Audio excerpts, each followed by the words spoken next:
Iya. Halo, selamat siang Pak Ami. Iya. Dengan Selamat siapa ini? siang. Iya Pak Ami. Saya perkenalkan, nama saya Dimas dari Bang Pak. Ada apa Mas Boleh Dimas? minta waktunya 2 menit sebentar aja Pak. Saya ada kabar gembira buat Pak Dua Ami nih. menit ya. Iya, monggo.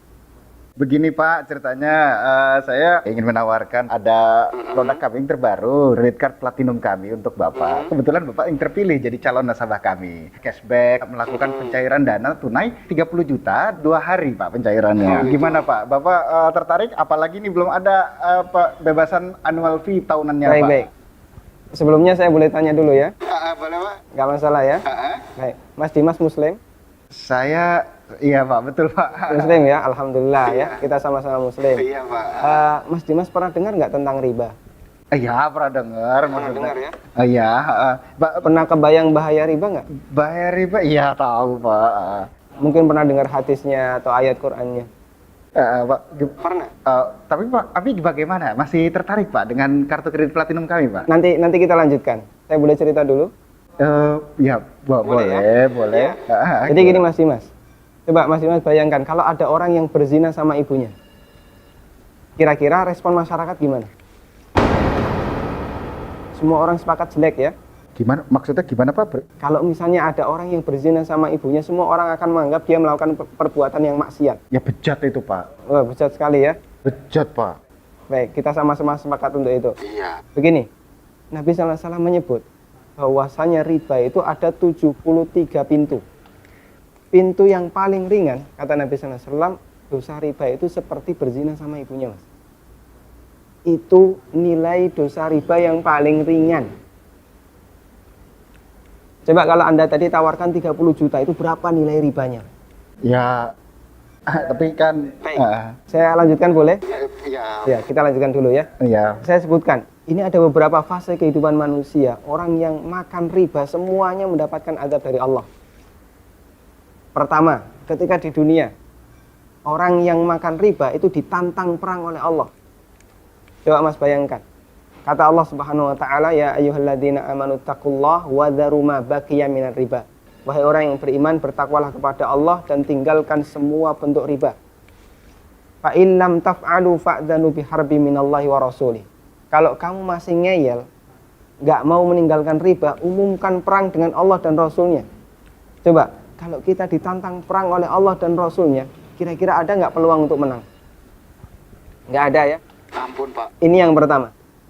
Yang kedua, orang yang mati dalam kondisi membawa dosa riba, makan riba, nanti dia akan dihukum di kuburan dalam bentuk berenang di sungai darah. Masya Allah, berenang di sungai darah. Kata Nabi SAW, beliau pernah menceritakan mimpinya, dan mimpi beliau itu wahyu.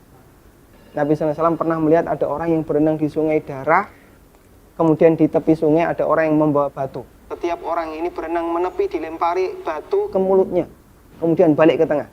Ini yang kedua. Di alam kubur, dia mendapatkan azab berupa berenang di sungai darah. Yang ketiga. Masih ada ketiga Pak? Iya. Siap mendengar? Masih sanggup mendengarkan? Iya Pak. Iya, baik. Tapi, Saya lanjutkan ya. Iya Pak. Yang ketiga. Ketika orang ini dibangkitkan oleh Allah dari alam kubur, dia dibangkitkan dalam kondisi sempoyongan, Mas. Allah Subhanahu wa taala bercerita, alladzina ya'kuluna riba la yaqumuna illa kama yaqumul ladzi yatakhabbathu syaitan minal mas. Orang yang makan riba, mereka akan dibangkitkan pada hari kiamat dalam kondisi sempoyongan seperti orang yang kerasukan. Iya Pak. Artinya yang lain berjalan normal, dia sendiri sempoyongan. Menyakitkan.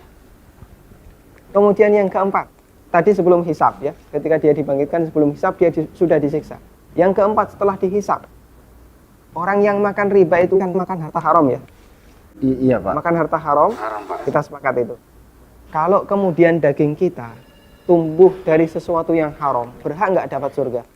Enggak Pak. Layak nggak dapat surga? Enggak Pak. Sementara tempat di akhirat cuma ada dua pilihan. Kalau nggak surga, Neraka Pak. maka kata Nabi SAW, kullu lahmin nabata bin suhtin, setiap daging yang tumbuh dari sesuatu yang haram, kata beliau, annar aulabi.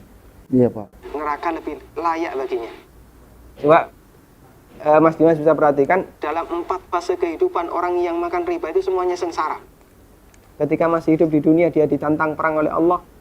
Ketika mati, dia berenang di sungai darah. Iya Pak. ketika dibangkitkan dalam kondisi sempoyongan, setelah hisab dia ditempatkan di neraka. Iya, Pak.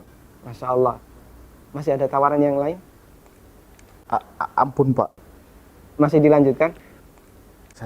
Ampun, Pak. Mas Dimas bisa renungkan Iya, Pak. beberapa poin yang tadi saya sampaikan. Iya, Pak. Nanti kalau misalnya ada sesuatu yang belum jelas, tidak masalah, hubungi saya lagi. Iya, Pak. Kita akan lanjutkan diskusi tentang riba. Iya, Pak. Bisa? Bisa, Pak. Ya, terima kasih ya. Assalamualaikum. Waalaikumsalam.